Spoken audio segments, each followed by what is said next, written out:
حضرت ابوبکر صدیق رضی اللہ تعالی عنہ، جن کا اصل نام عبداللہ بن ابی قحافہ تھا، قریش کے معزز قبیلے تیم سے تعلق رکھتے تھے۔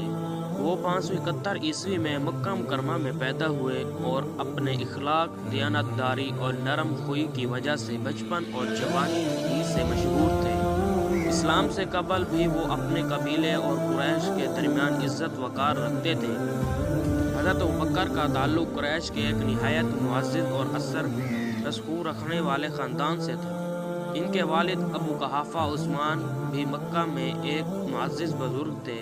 ان کی والدہ سلمہ، جنہیں ام خیر کہا جاتا تھا، ان نے حضرت ابوبکر کو نیک تربیت دی۔ جوانی ہی میں وہ اپنے اخلاق اور سچائی کی وجہ سے صدیق کہلائے، اگرچہ یہ لقب بعد میں بقول اسلام کے بعد زیادہ نمایاں ہوا۔ حضرت ابوبکر نے جوانی میں تجارت کا پیشہ اپنایا اور بہت کامیاب تاجر بنے۔ ان کی دیانتداری اور معاملہ فہمی کا شہر تھا، جس کی وجہ سے قریش کے بڑے بڑے تاجر بھی ان پر اعتماد کرتے تھے۔ انہوں نے کبھی جھوٹ نہ بولا اور نہ کسی دھوکہ دہی کا ارتکاب کیا، جو اس زمانے کے معاشرتی معیار میں ایک نادر صفت تھا۔ حضرت ابوبکر صدیق رضی اللہ تعالی عنہ کی جوانی کا ایک اہم پہلو ان کے سماجی تعلقات اور دوستی تھی۔ ان کے قریش کے سرداروں اور مشہور شخصیات سے قریبی تعلق تھے، جن میں نبی کریم صلی اللہ علیہ وآلہ وسلم سے ان کی گہری اور مخلصہ دوستی بھی شامل تھی۔ وہ نبی کریم صلی اللہ علیہ وآلہ وسلم کی نبوت سے قبل بھی ان کے بہترین دوست تھے اور ہمیشہ ان کی دیانت اور امانت کے متعارف رہے۔ جوانی کے دور میں حضرت ابوبکر صدیق نے کبھی شراب نہ پی اور نہ ہی جہالت کے دیگر برے افعال میں ملوث ہوئے۔ ان سے پوچھا گیا کہ انہوں نے شراب نوشی سے کیوں پرہیز کیا تو انہوں نے کہا، میں اپنی عزت اور وقار کو کسی بھی ایسی چیز سے خراب نہیں کرنا چاہتا جو عقل کو ضائع کرے اور شرمندگی کا باعث بنے۔ اسلام سے قبل بھی حضرت ابوبکر کا رہنا حق اور سچائی کے طرف تھا۔ ان کی زندگی میں ایک اہم واقعہ یہ ہے کہ انہوں نے نبوت سے قبل ایک خواب دیکھا تھا جس میں چاند اور سورج ان کے سامنے جھک رہے تھے۔ انہوں نے یہ خواب کئی علماء کو سنایا، لیکن ان کی تدبیر سمجھنے سے قاصر رہے۔ بعد میں جب نبی کریم صلی اللہ علیہ وآلہ وسلم نے نبوت کا اعلان کیا تو حضرت ابوبکر صدیق نے فوراً اس خواب کی حقیقت کو پہچانا اور بغیر کسی ہچکچاہٹ کے اسلام قبول کر لیا۔ حضرت ابوبکر صدیق رضی اللہ تعالیٰ عنہ کا قبول اسلام کا واقعہ ان کی جوانی کے عظیم ترین واقعات میں شامل رہتا ہے۔ جب نبی کریم صلی اللہ علیہ وآلہ وسلم نے اپنی نبوت کا اعلان کیا تو حضرت ابوبکر صدیق فوراً ایمان لے آئے اور وہ پہلے شخص تھے جنہوں نے بغیر کسی سوال و جواب کے نبی کریم صلی اللہ علیہ وآلہ وسلم کی تصدیق کی۔ یہی وجہ ہے کہ انہیں صدیق کا لقب دیا گیا، یعنی وہ جو ہمیشہ سچائی کے تصدیق کرے۔ اسلام قبول کرنے کے بعد حضرت ابوبکر نے اپنی ساری توجہ دین کے دعوت اور لوگوں کو اسلام کی طرف بلانے پر مرکوز کر دی۔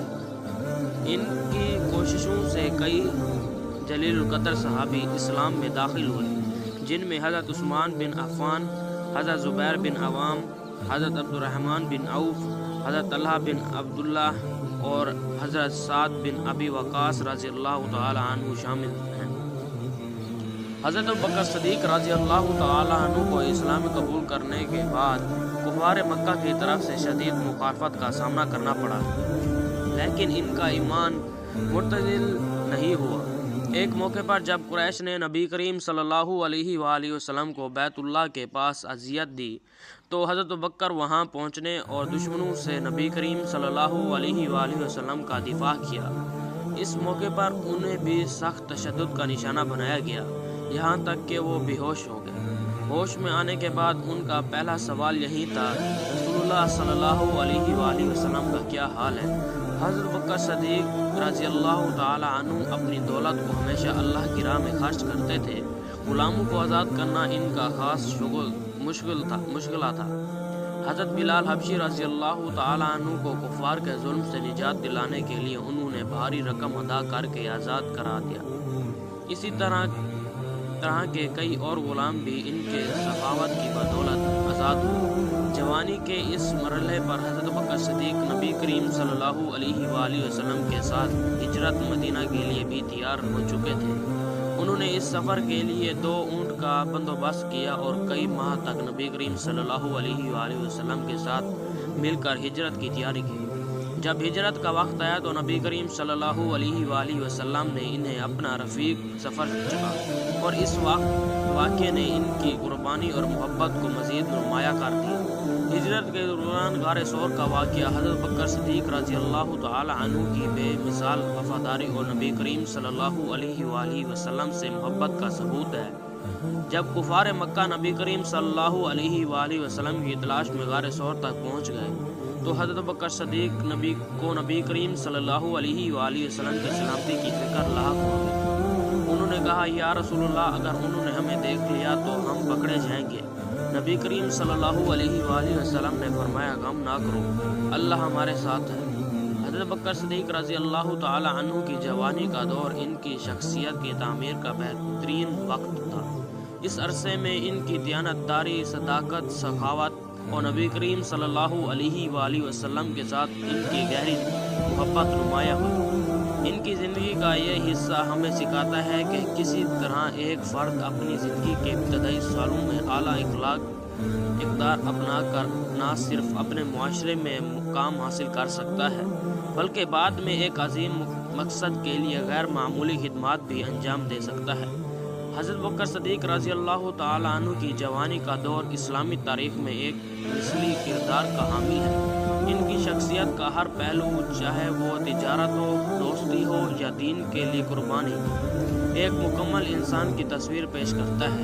ان کی زندگی کا یہ حصہ ہمیں سکھاتا ہے کہ ایمان، دیانت اور خلوص کے ساتھ جینے والا شخص دنیا اور آخرت میں کامیاب ہوتا ہے۔ بچپن ہی سے حضرت بکر صدیق کے اندر اخلاق و کردار کے اعلیٰ خوبیاں نمایاں تھیں۔ ان کے والد نے انہیں نہایت نیک تربیت دی اور وہ مکہ کے عمومی رسم و رواج کے برعکس جہالت کے برے کاموں سے ہمیشہ دور رہے۔ جوانی ہی میں حضرت بکر کی سچائی، دیانتداری اور نرم خوئی کے چرچے عام ہو گئے تھے۔ وہ ہمیشہ سچ بولتے، لوگوں کے ساتھ انصاف کا معاملہ کرتے تھے۔ اس وقت عرب معاشرہ شراب نوشی، جوا اور لڑائی جھگڑے جیسے عادتوں میں مبتلا تھا، لیکن ابو بکر صدیق نے ان تمام برائیوں سے خود کو پاک رکھا۔ ایک بار ان سے کسی نے پوچھا کہ آپ نے کبھی شراب کیوں نہیں پی؟ انہوں نے جواب دیا، میں اپنی عزت اور وقار کو کسی ایسی چیز سے خراب نہیں کرنا چاہتا جو عقل کو ضائع کر دے اور انسان کو شرمندگی میں۔ یہ بات اس بات کی دلیل ہے کہ حضرت بکر صدیق کے اندر عزت و نفس اور وقار کا شعور جوانی ہی سے موجود تھا۔ جوانی میں حضرت بکر صدیق نے تجارت کا پیشہ اپنایا اور اخلاق و دیانت کی بدولت بہت جلد مکہ کے مشہور تاجروں میں شامل ہونے لگے۔ ان کا کاروبار میں برکت اور لوگوں ان پر اعتماد کرتے تھے۔ انہوں نے شام، یمن اور دیگر تجارتی مراکز کے سفر کیے اور ان سفروں میں دیانت اور عدل کی بدولت نہایت کامیابی حاصل کی۔ حضرت بکر صدیق نے اپنی دولت کو کبھی زرخیز کرنے کا شوق نہیں رکھا بلکہ سماجی فلاح کے لیے استعمال کیا۔ وہ ہمیشہ ضرورت مندوں کی مدد کرتے اور غلاموں کو آزاد کرتے تھے۔ ان کی سخاوت اور ہمدردی مکہ کے لوگوں میں معروف تھی۔ حضرت بکر صدیق اور نبی کریم صلی اللہ علیہ وآلہ وسلم کے درمیان بچپن ہی سے گہری دوستی تھی۔ یہ دوستی جوانی میں ان اور بھی مضبوط ہوگی کیونکہ دونوں کی طبیعت اور اخلاقی قدر ایک دوسرے سے بہت ملتی جلتی تھی۔ حضرت بکر نبی کریم صلی اللہ علیہ وآلہ وسلم کی دیانتداری اور امانت کے ہمیشہ متعارف رہے اور ان کی غیر معمولی شخصیت سے متاثر تھے۔ حضرت بکر صدیق رضی اللہ تعالی عنہ نے نبوت کے اعلان سے قبل ایک خواب دیکھا تھا جس میں انہوں نے دیکھا کہ چاند اور سورج ان کے سامنے جھک رہے ہیں۔ جب انہوں نے یہ خواب علماء کے سامنے بیان کیا تو وہ اس کی تعبیر نہیں سمجھ سکے۔ بعد میں جب نبی کریم صلی اللہ علیہ وآلہ وسلم نے نبوت کا اعلان کیا تو حضرت بکر صدیق نے فوراً اس خواب کی تحقیق کو پہچان لیا اور بلا تاخیر اسلام قبول کر لیا۔ حضرت بکر صدیق رضی اللہ تعالی عنہ کا قبول اسلام اسلامی تاریخ کا ایک سنگن میل تھا۔ جب نبی کریم صلی اللہ علیہ وسلم ان کے سامنے اسلام پیش کیا تو انہوں نے بغیر کسی ہچکچاہٹ کے اسلام قبول کر لیا۔ وہ پہلے مرد تھے جنہوں نے نبی کریم صلی اللہ علیہ وآلہ وسلم کی نبوت کی تصدیق کی۔ اس بنا پر انہیں صدیق کا لقب عطا ہوا۔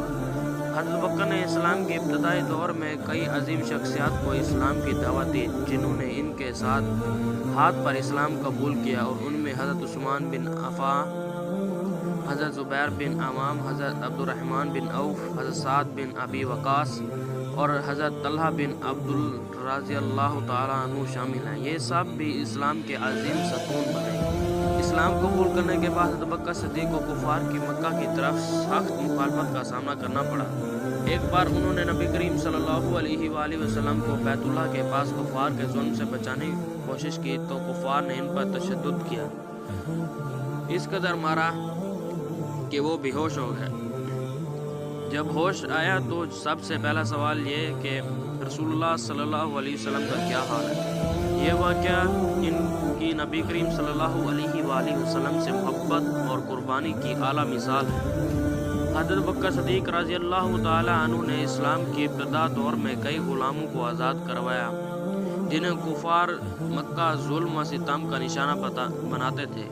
سب سے مشہور واقعہ حضرت بلال حبشی رضی اللہ تعالی عنہ کا ہے، جنہیں ابو جہل سخت اذیت دیتا تھا۔ حضرت بکر صدیق نے بھاری قیمت ادا کر کے انہیں آزاد کرا دیا۔ آپ سے گزارش ہے کہ آپ میرے چینل کو لائک اور سبسکرائب ضرور کریں۔ شکریہ۔